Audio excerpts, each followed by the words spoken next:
Hello friends, welcome back to the new tutorial of the Python Flask. Today we are going to learn creating spreadsheet with OpenPyXL and Python Flask. So those who haven't subscribed my channel yet, please do subscribe my channel. And if you like the video, please do like, share and comment on my video. Let's get started. So first of all, we have to install this extension. Okay, so make sure you have to install this.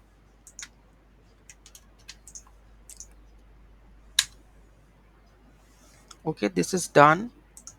Next step that we have to update the code.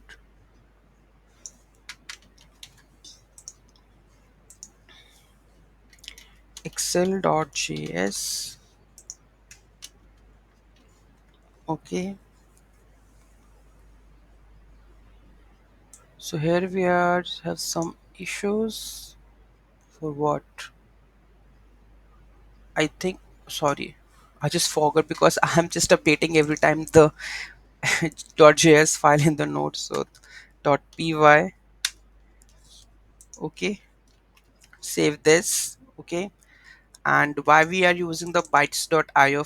So here we have added the introduction, that is bytes.io provides a convenient way to work with binary data in the memory, which is useful for scenarios where you want to generate the files dynamically and serve them directly to the clients without saving them to the disk. So that's the reason I'm using this bytes.io.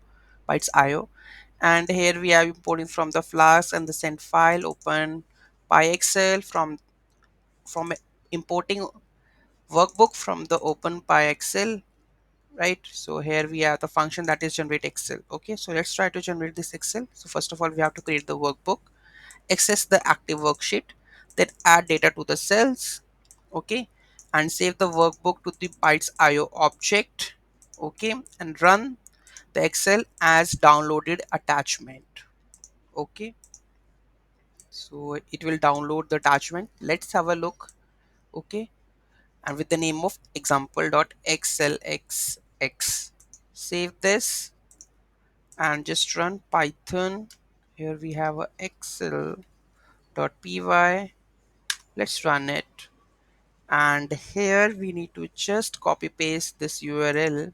I have already, I think we have a URL for that part, right? So let's copy this and run it. Copy and just paste it over here. Send file got an expected key argument attachment file name. Let's have a look.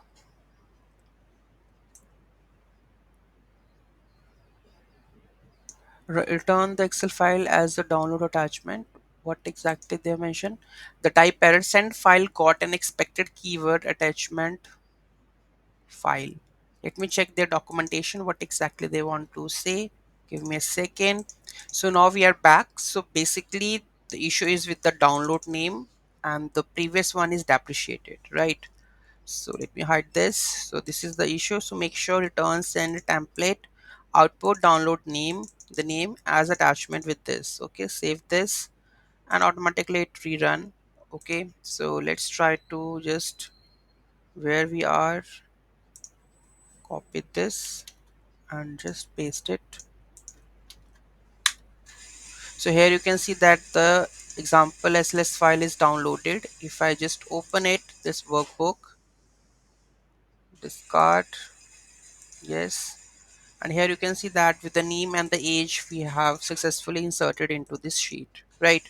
So this is how we can do that part. Any doubt, any query in that, do let me know in the comment section. Thank you so much for watching this video and don't forget to like, share and comment on my video. Have a nice day.